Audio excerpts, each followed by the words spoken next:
Syria which is whole and that meets the aspirations of its people, that's secure and it's stable, can make a huge difference in the Middle East. Yeah, I'm looking for issue these pardons. These people have been there, how long is it, 3 or 4 years? Right. This is a chance for President Joe Biden and President-elect Donald Trump to do something different and to show that they are capable of bringing Austin home. Hello, I'm Caitlin Huey-Burns in Washington. Welcome to America Decides. We begin with political unrest in Syria. President Bashar al-Assad's rule has come to an end. He has fled to Russia, where he will now live in exile.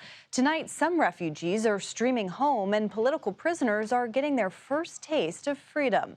The big question, what's next for the country that has long been gripped by civil war? Over the weekend, President-elect Trump weighed in on the conflict on social media, saying, quote, "The United States should not have anything to do with it. This is not our fight. Let it play out. Do not get involved." Our MTS Tayyab is following the latest from Turkey near the border with Syria. Well, the scenes in the capital, Damascus, are still astonishing to see. The fact that we have rebels in the capital. In fact, some of them inside the presidential palace, others out in the Umayyad Mosque, one of the most famous and important holy sites in Syria. Some of them shooting their guns in the sky with celebratory gunfire. 2 weeks ago, few would have believed scenes like that ending what has been perhaps one of the most brutal civil wars of our time. 13 years, over 500,000 people killed, 5 million Syrians displaced abroad, 10 million internally displaced. Bashar al-Assad, the son of Hafiz al-Assad, who together over the years have ruled this country for over 54 years with an iron fist, with a level of brutality that is frankly indescribable. That is now over. Now, many people are asking, what is the future for Syria? When you look at the rebels who are in charge now, at least nominally in the capital, Hayat Tahrir al-Sham, many fear that these are Islamists who want to impose some sort of religious rule over the country. However, there have been signals from their leader, a man by the name of Jalani, suggesting that he wants to bring Syrians together regardless of their religion or their ethnicity, something that has long divided this nation. This also poses a question for world leaders in Western capitals, from Washington to Paris to London to Brussels.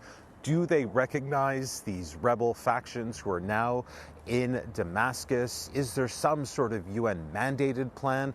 Whatever the case, for Syrian people who have suffered so much for so long, many believe that this is the turning of a page, hoping that this is the dawn of a new era in their country, which has suffered so greatly for so long under the Assad regime, which is now gone. Back to you. MTS Tayyab, thank you. Earlier today, I discussed the upheaval in Syria with White House National Security Communications Advisor John Kirby. I began by asking him what role the Biden administration now has in Syria's future.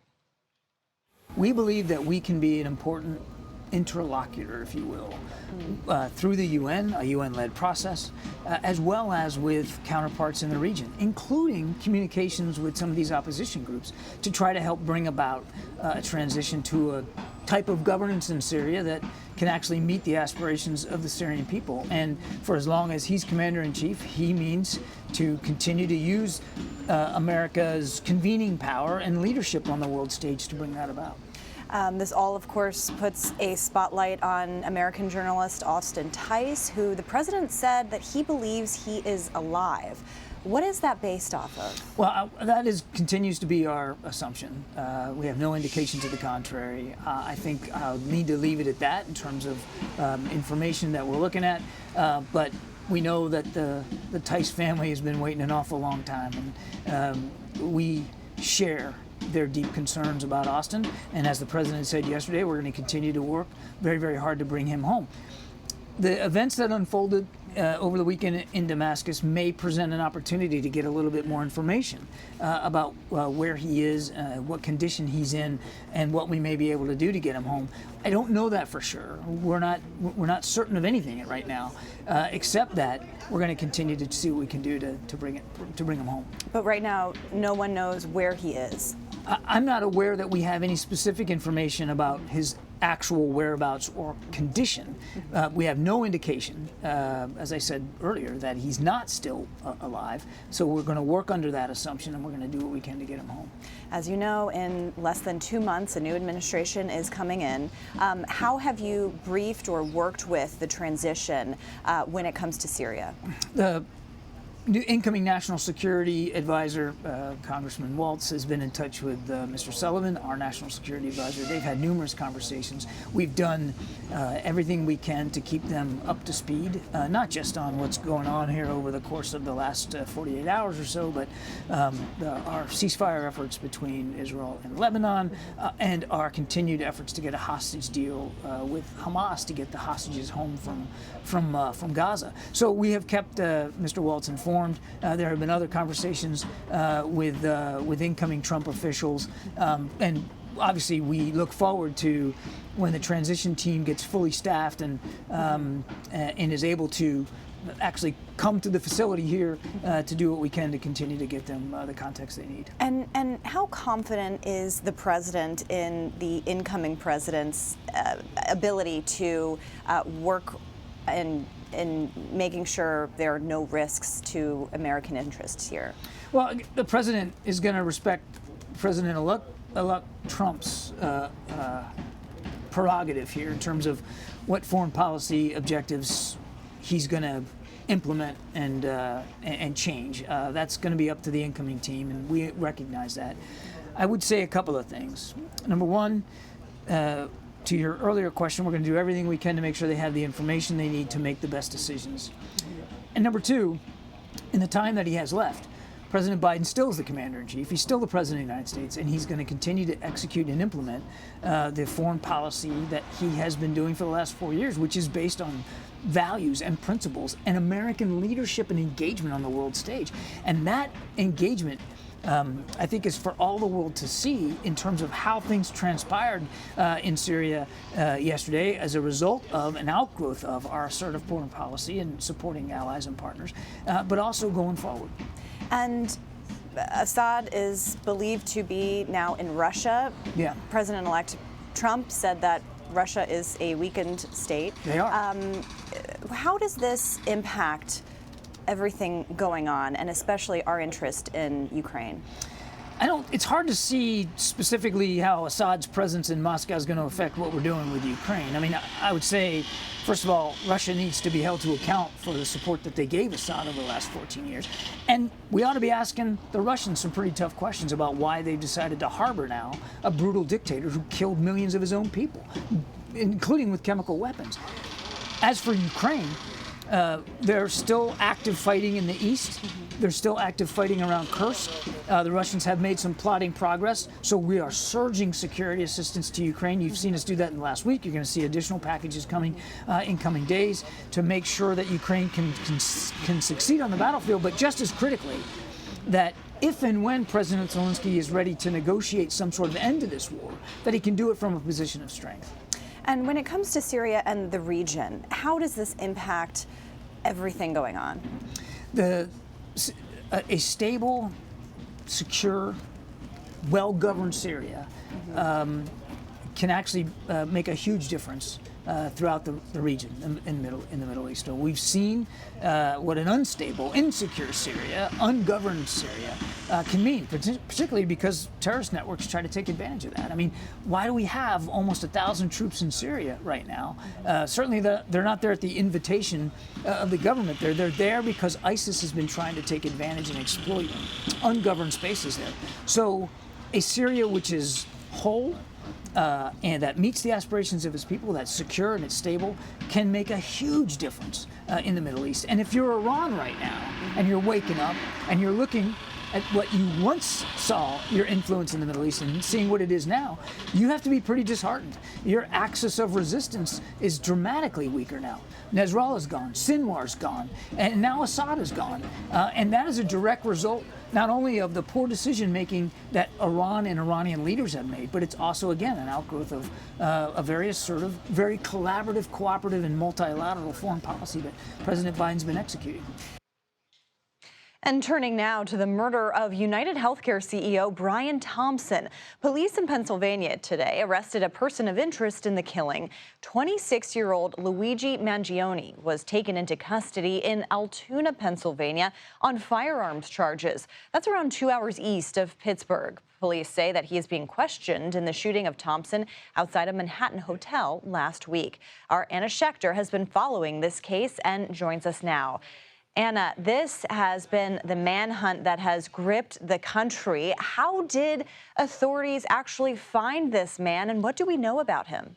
Well, Caitlin, it was really thanks to somebody who was there at a local McDonald's who saw him inside the McDonald's. He was eating a meal and who said, you know what, that looks like the person that I've seen on TV, and called 911 and got local police to come immediately. They immediately apprehended him, brought him to the local police department that was not far away, and found on his person a ghost gun with a silencer. They held him there on charges of illegally being in possession of that firearm. They also found a jacket that matched the jacket that the suspect who carried out the attack was wearing. He also had a fake New Jersey ID, the very same one that the person of interest checked into the hostel up on the Upper West Side with. So all of these things are making law enforcement very confident that they, in fact, do have the right person. And this manhunt went on for several days, and it just, baffles the mind how someone could, do this in New York City, and it takes so long for someone to find him. Did authorities give any indication about why it took so long to identify this person? Well, officials tell CBS News that they're not that surprised it took so long. He was wearing a face mask for almost the entire 10-day period that he was in New York City, which actually really helped him avoid detection because facial recognition did not provide a positive identification on any individual. So that was a challenge for law enforcement. Once he was able to flee on his bicycle and get onto a bus departing out of New York City, that became a much more complex environment because they didn't even know which bus he took. He was smart in covering his tracks. He did not use a credit card. He paid for everything in cash. He had fake IDs that he was using to disguise his identity, and it worked for about 5 days. He made a few mistakes, like during that flirtatious exchange with the clerk at the hostel. He pulled down his face mask, so that was one mistake. And then again, just being in a McDonald's, he might have 5 days later started to get comfortable thinking that he was in the clear, order a meal and sit down and actually eat it in this fast food restaurant. And that was ultimately what brought law enforcement to him. Amazing to think after all of that, caught in a McDonald's of all places. So where does the investigation go from here now that they have a person of interest? Well, we are actually still at the beginning of this. So the next phase of the investigation begins now. They still do not have the murder weapon, so they are going to be looking for that. That's important. Looking towards motive and putting together this timeline so that a prosecutor can bring a case. That's all going to be happening now. DA Bragg has been working hand in hand with the NYPD since last Wednesday, 5 days ago. So that has already been in play, but that will continue. The motive, interviewing his family members. My reporting indicates that he had not been in communication with his family over the last 6 months. But he's such an unusual person of interest. In a case like this, he was valedictorian of his high school, prep school, went to University of Pennsylvania, graduated with a master's degree in computer science. He had a focus in artificial intelligence. This is a highly intelligent individual who, from his social media posts, appears up until relatively recently to have had an active social life, or at least that's what it looks like on social media. It's just a fascinating case, and as you say, the investigation is really just beginning. Anna Schechter, you have been all over this for us, and I know you will continue to, so we'll look forward to your reporting. Thank you so much. Happy to be here. And over the weekend, we got a look into how Trump could lead on day one on his return to the White House. Our Ed O'Keefe is in West Palm Beach tonight with more on the Trump transition. You're watching America Decides.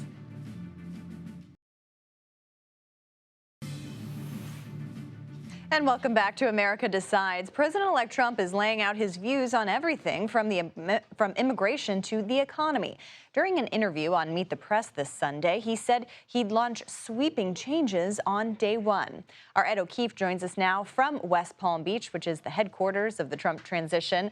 Ed, this was Trump's first television interview since winning the election. I'm wondering, walk us through what the main priorities he laid out for day one, which is, less than 2 months from now. Yeah, priorities or headlines, either way you put it, Caitlin. A lot of news made in this thing. For example, he suggested tariffs are still on the table, but couldn't rule out the possibility that prices on everyday goods bought by Americans might go up, said he couldn't guarantee that. He says he won't allow Elon Musk and Vivek Ramaswamy to do much of anything to Medicare, Medicaid, and Social Security as they go about trying to find efficiencies and cost savings across the federal government. Touching those entitlement programs would potentially come up with billions, if not trillions, in savings over several years. But the president-elect understands that's a political non-starter. He says he's going to push for the Trump-era tax cuts to be reinstated. They expire in about a year or so. Said he'll pardon most, if not all, of those charged or still facing charges regarding January 6th, and says he won't go after his political opponents like the outgoing President Biden, which is perhaps a sign to those that are worried about that he's at least trying to seek some a more conciliatory tone, saying that if there's any retribution, it'll come through the successes that he expects to have as president.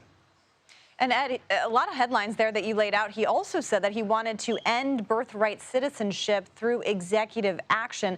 Let's take a listen to exactly what he said. If somebody sets a foot, just a foot, 1 foot, you don't need two, on our land, congratulations, you are now a citizen of the United States of America. Yes, we're going to end that because it's ridiculous. Through executive action? Well, if we can, through executive action.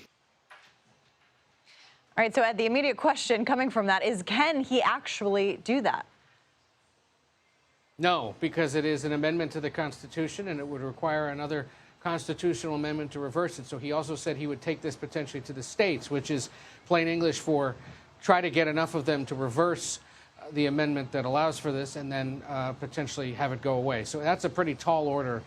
For him to suggest that he would want to do that through executive order, you heard him say there, we'll see. That may have less to do with the idea that he believes he can do that, but more just that it was brought up in his presence and he didn't have a good answer for it other than, no, I can't do that. We'll see. But immigration remains a big focus of his, and we know that those preparing to serve with him in the administration are making big plans for mass deportations and whatnot. And he also suggested, for example, when asked about the potential for family separation, that if there are children in this country whose parents need to be deported, they can go with them. That's repeating what Tom Homan, his expected borders are, has said, which is, and he said it to 60 Minutes a few weeks ago, that if there's families that have undocumented people in them, the entire family can be sent back. That will ultimately go to a court to be considered, potentially all the way to the Supreme Court, because if those children are U.S. citizens, why would you be kicking them out of the country, which, of course, is another bedrock part of the immigration debate. Yeah, some important context there. He was also asked about his approach to abortion. Here's a little bit of that. Will you restrict the availability of abortion pills when you're in office? Probably. I'll probably stay with exactly what I've been saying for the last 2 years, and the answer is no. You commit to that? Well, I commit. I mean, do things change? I think they change. I hate to go on shows like Joe Biden. I'm not going to give my son a pardon. I will not, under any circumstances, give him a pardon. I watched this, and I always knew he was going to give him a pardon, and I don't like putting myself in a position like that. All right, so Ed, how should we interpret that? I think that was a bit of CYA, Caitlin. He understands the politics on this might shift, and he may face pressure from within his own party to possibly restrict abortion more. But for now, as he's saying there, leave it up to the states to decide, which was an answer that worked for him during the campaign as it kind of inoculated the issue that Democrats were trying to make over the course, especially the last few weeks of the campaign. Yeah, exactly. Ed O'Keefe, thank you very much for your reporting. We'll see you soon. And Syria's political unrest is putting Tulsi Gabbard's past into focus. Coming up, why Trump's pick for Director of National Intelligence has a complicated history with Syria and the now fallen Assad regime. You're watching America Decides.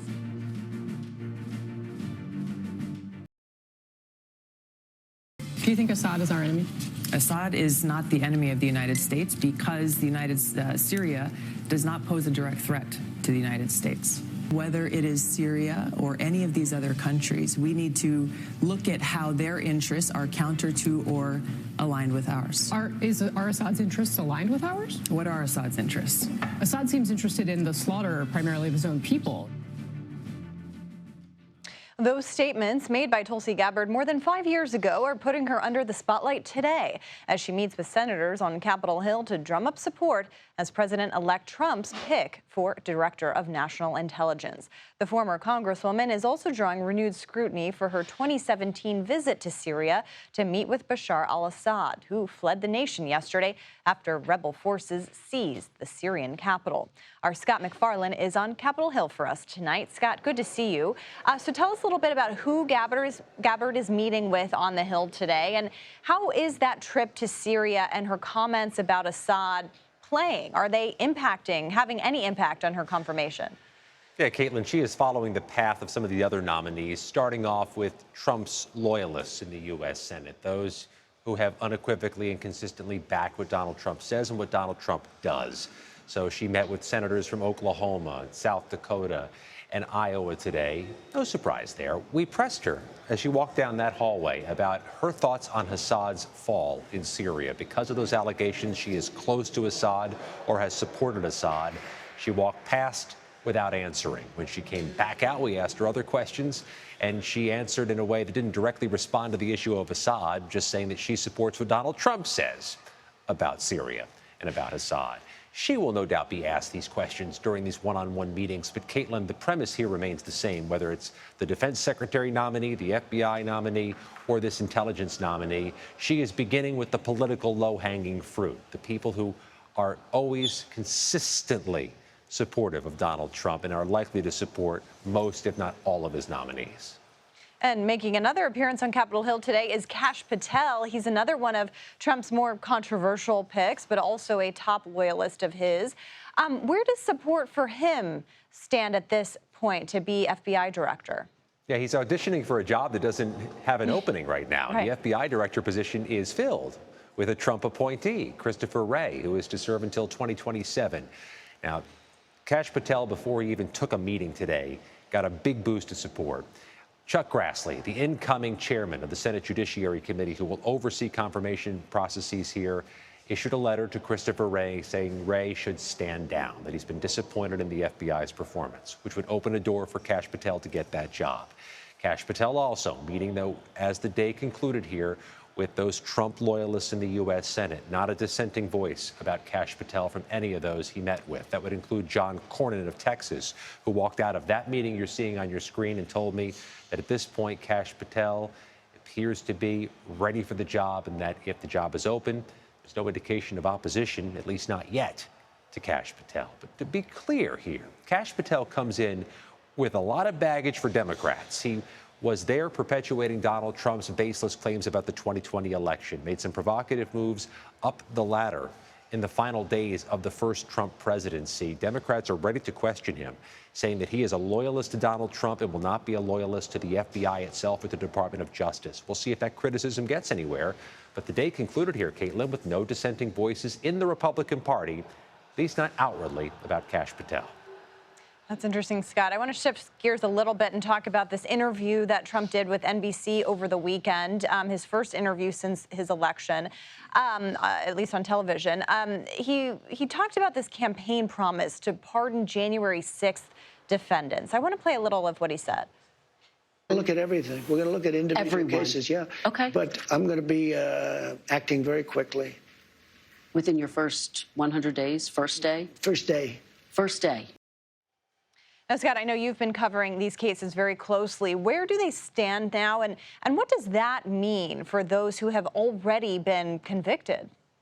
There's a lot to unpack in what Donald Trump said about January 6th yesterday, and if you look into the subtext, there's a lot of news there. First of all, that he'd move on the first day shows the urgency with which he is moving with something we're not sure is publicly popular. There are 1,500 plus January 6th defendants, some of whom, hundreds of whom, are accused of assaulting police, some of gassing police that day. But what Trump also said to meet the press yesterday is that one of the rationales he's bringing to this is that those people, in his words, have been locked up for years in a bad place, references to jails or prisons. Those who've been locked up for years are not the misdemeanor defendants or those who were nonviolent.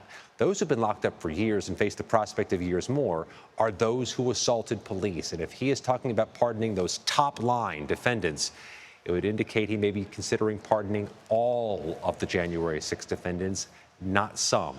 He's never specified if it's all or some, and there could be any number of political ramifications to that choice, Caitlin, but also any number of people would say if you pardon everybody for a violent insurrection, you are just wetting the prospects of future political violence.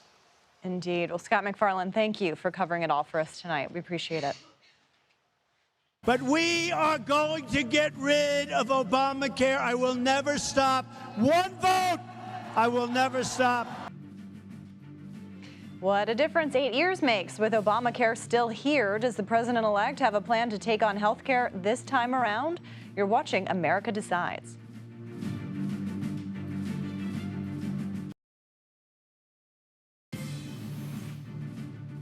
Repeal and replace. That 2016 message to overhaul the Affordable Care Act helped guide Donald Trump to the White House. Nevertheless, when pressed on his health care policy over the weekend, the president-elect was unable to give specifics about a path forward. Do you have an actual plan at this point for health care? Yes, we have concepts of a plan that would be better. Still just concepts? Do you have a fully developed plan? Let me explain. We have the biggest healthcare companies looking at it. We have doctors. We're always looking because Obamacare stinks. Let's bring in our political panel. Joel Payne is a CBS News political contributor and a Democratic strategist, and Matt Gorman is a Republican strategist and served as a senior advisor on Senator Tim Scott's presidential campaign. Gentlemen, great to see you both here. Matt, I want to start with you because the president-elect has a lot to do on day one. Do Republicans want to be talking about making changes like that to health care? No, I don't think Trump does either, right? This was the same thing he fell into when he was elected the first time, right? They felt like they had to do Obamacare first. If you talk to the Trump team afterwards, they wish they'd done either taxes or infrastructure first. I think they're not going to fall into that same trap again. Because again, his whole first 2 years in the 2018 midterms were defined by health care. I think this is something he doesn't really want to do, and I don't expect him to follow through on it. I mean, it seems like Democrats would invite that kind of conversation to be able to run against it. Yeah, I mean, but this is who Donald Trump is. This is who Republicans are. Like, you know, it reminds me actually of after George Bush won re-election back in 2004. It was a little bit of a bait and switch, right? He kind of ran on one thing and then decided to like go after Social Security and Medicare. And I do think that if Donald Trump and Republicans try to go after something like the Affordable Care Act, or if they do unpopular things, they'll be penalized for it. Again, they have to read what the American people were telling them during the election the appropriate way. If they read it as American people want us to go far to the right, they want us to do a bunch of unpopular things, they're going to have an unpopular presidency. He has a choice if he doesn't want to do that. And I think it'll be interesting to see how he chooses to govern, if he chooses to govern. And obviously another huge issue in this election was immigration. There was broad, I would say, majority support in our polling for mass deportation. But Matt, in that interview over the weekend, Trump talked about ending birthright citizenship. Is that something that Republicans should entertain. Well, there's even a question of whether he can do it without a constitutional amendment, which would be a lot of lift of political capital, right? As you said, there are immigration things he can get done both by executive order and through congressional action that are fairly popular and can be a relatively easy lift, or at least go along with the popular opinion stream. Birthright citizenship, I mean, I remember talking about this with Scott Walker when he ran for president in 2015 when I was on Jeb Bush's campaign. That was an issue back then. I think there is certainly, I'm not sure if there's political capital or the will among even the party to have a constitutional fight for birthright citizenship. There are other things he can do, far more effective, far more popular. Yeah, I mean, the question of whether he can do it, obviously, is kind of the most important one. For Democrats, I mean, are there incentives to work with this administration on immigration issues, or do they feel like they don't want to engage and that the president-elect can do things unilaterally? I mean, Kamala Harris ran on Jim Lankford's immigration bill. I still think that is essentially Democrat starting point, so I would see no reason why they wouldn't want to work together on that. But you know what's interesting? Over the interview over the weekend, the thing that I took from it was Donald Trump saying, I can't promise that people's prices won't go up or that people won't see a hit to their bottom line when I'm president because of this crazy thing I want to do with tariffs. And we're talking about immigration here.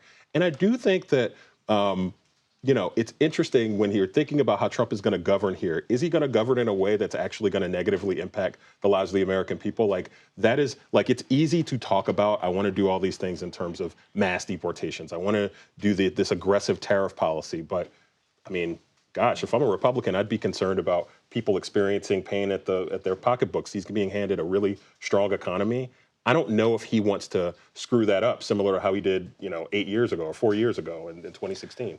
I think if he was handed a strong economy, it'd be President-elect Harris right now. I don't think it's as strong as you say, but I will say this. I think what he is setting the terms of the negotiation, right? He's extremely comfortable at a negotiating table. And as we saw with how Trudeau and Sheinbaum both acted in relation to his tariff threat, Trudeau immediately went down, met face-to-face. I think they started off on a better foot. I think Sheinbaum boxed herself in with this kind of very chest-thumping letter. She didn't commit to do anything. She absolutely did. It was a very antagonistic letter where Trudeau got face-to-face with him, got him in a room. He started a fight to get someone to agree to policy they already are executing. Again, I think what you wanted to do if you're Trudeau, you want to get face-to-face, and Trump wants to get the best deal possible. Like, by kind of starting off on a bad foot and by having House Democrats align with her, it starts her in a bad foot as well in terms of negotiation with this. So there is this question of, Trump being kind of handed a mandate to address these issues that you're talking about, the economy, immigration. But at the same time, he's also talking about things like pardoning January 6th defendants. Is that a conversation that should be had among Republicans? I mean, it was talked about a lot on the campaign trail. I think two things can be true. Number one, I think he's far more effective in going in on immigration and the economy. I think that, and I think also, if you're talking about 2020, I said this about Democrats and Republicans, nowadays you're losing. However, I will say this. In light of the Hunter Biden pardon, it's a lot easier to make those sorts of arguments because the norms in a lot of respects we had the Hunter Biden pardon for crimes he wasn't even convicted of. We're talking about preemptive pardons currently before Biden leaves office. It makes it so much more palatable, not among Republicans, but also in terms of norms to start now pardoning January 6th. I agree with that. Kind of open the door. I agree on both points. I agree that if you're talking about the past, you're losing, and I would advise Trump and his team to consider that. I would also say, too, again, it's a matter of priorities. If you've told the American people, I'm going to be focused on your problems, the things that matter to you, making your life easier, and then you spend time political retribution coming right off the bat, that's not going to send a good message starting a second Trump presidency. All right, less than 2 months to go before inauguration and day one. Plenty to talk about until then as well. Thank you both for being here. We appreciate it.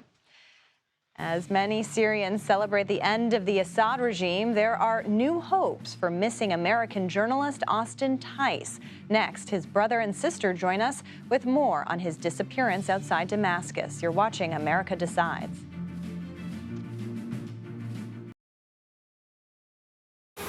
We are mindful that there are Americans in Syria, including those who reside there, as well as Austin Tice, who was taken captive more than 12 years ago. We remain committed to returning him to his family. And that was President Biden speaking about missing journalist Austin Tice. Tice was working as a freelance journalist in Syria in 2012 when he disappeared outside of Damascus. He worked for several news outlets, including CBS News. Tice's family believes that he is still alive and in Syrian hands. The Assad regime claimed it was not holding Tice and had no further information about his whereabouts. Well, two of Austin's siblings join us now, Naomi and Jonathan Tice. Thank you so much for being here. We appreciate you being here. Thank you so much for having us. As we heard from the president, he believes that your brother is still alive. Your family does as well. I'm wondering what information you have that you can share to give you that kind of hope. Yeah, absolutely. So President Joe Biden has consistently said that Austin is alive, and recently we were able to independently verify that with another source. And so we have full confidence that Austin is indeed alive, that he is in Syria, and that he is absolutely waiting to walk free. And the news over the weekend of what happened in Syria, how do you think that impacts your brother's condition and anything that you know? It really changes the dynamic, and it changes what's happening in this moment. It's a really unique moment over the course of the last 12 years that we've been advocating to bring him home. One of the things that we truly believe is in chaos there is opportunity. So this is the moment to reach out to any and all organizations or individuals to do anything in their power, anything they can do to help us bring him home. And in your conversations that you and your family have had with the administration so far, are you confident that they can at least locate where he is? Yeah, it has been very frustrating as we've been interacting. There is a lot of uncertainty, obviously, just generally in the moment.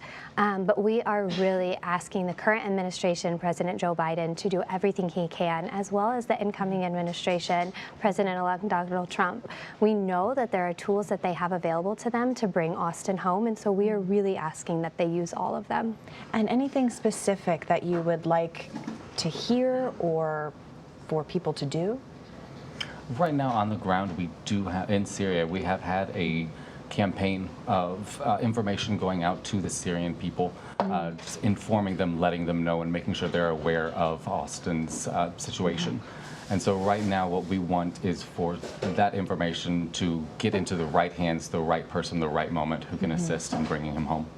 And Jonathan, he's been in captivity since 2012, as we just said. What do you know about his time there, and what do you want people to know?